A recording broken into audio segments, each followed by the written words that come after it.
ফারাজা ওয়া রাযাকাহু মিন হাইসু লা ইয়াহতাসিব।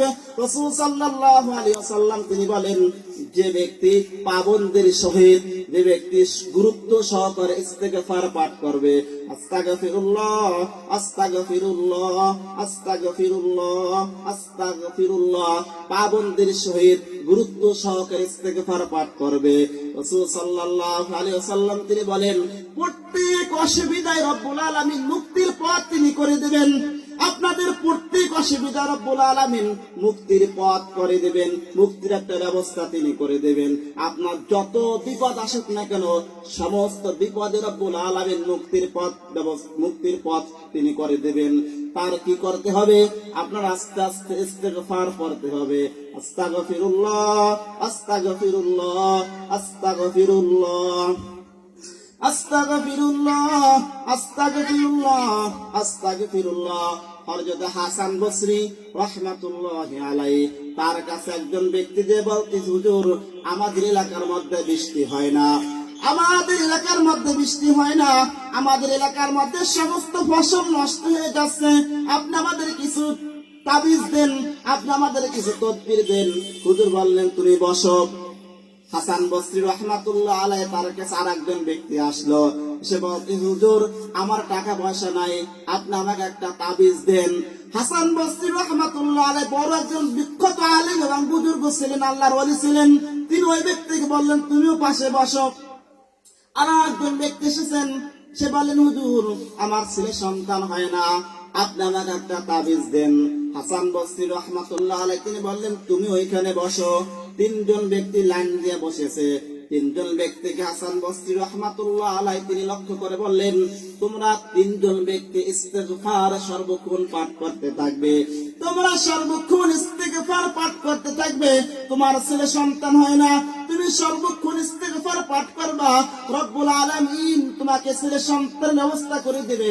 এই শোনো, তোমার এলাকার মধ্যে বৃষ্টি হয় না, তুমি সর্বক্ষণ ইস্তেগফার পাঠ করবা। এই শোনো, তোমার টাকা পয়সা নাই, তুমি সর্বক্ষণ ইস্তেগফার পাঠ করবা।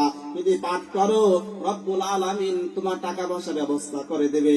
তার কারণ হলো রব্বুল আলামিন সূরা নূহের মধ্যে বলেন, ফাকুলতু ইস্তাগফিরু রাব্বাকুম ইন্নাহু কানা গাফফারা ইউসিলিস সামাআ আলাইকুম মিদরারা।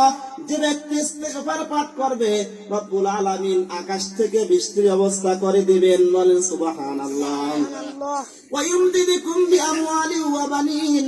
রব্বুল আলামিন তিনি বলেন, যে ব্যক্তি ইস্তেগফার পাঠ করবে, ওই যার ছেলে সন্তান হয় না, আমি ছেলে সন্তানের ব্যবস্থা করে দিব। ওয়া ইউমদিদুকুম বিআমওয়াল, যার ধন সম্পদ নাই, তার আমি ধন সম্পদের ব্যবস্থা করে দেব।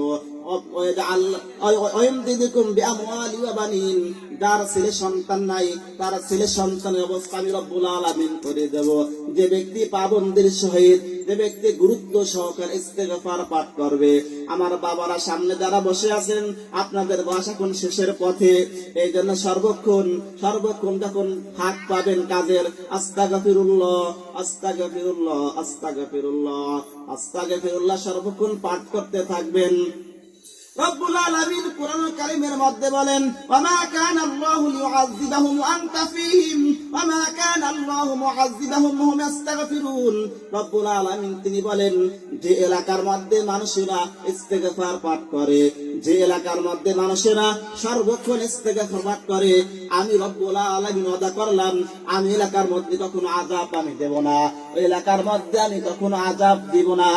আবু হুরায়রা রাদিয়াল্লাহু তাআলা আনহু থেকে বর্ণিত, রাসূল সাল্লাল্লাহু আলাইহি ওয়াসাল্লাম তিনি বলেছেন, দুইটা নিরাপত্তা রব্বুল আলামিন তিনি গাইডলাইন করে পাঠিয়েছেন। যে ব্যক্তি রাসূল সাল্লাল্লাহু আলাইহি ওয়াসাল্লাম যতদিন দুনিয়াতে ছিলেন ততদিন তিনি আযাব দেন নাই।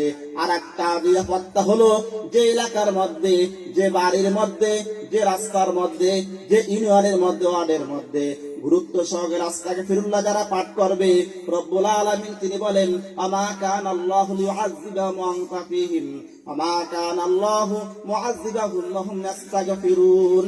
রব্বুল আলামিন তিনি বলেন, আমি কখনো এলাকার মধ্যে আযাব আমি দেব না, আমি কখনো ঘরের মধ্যে আযাব দেব না, আমি কখনো ওই রাস্তার মধ্যে আযাব আমি দেব না। এই জন্য মুরাব্বি বাবারা আমার সামনে যারা বসে আছেন, ছোট্ট একটা আমল নিয়ে যান, যখনই সুযোগ পাবেন আস্তাগফিরুল্লাহ আস্তাগফিরুল্লাহ।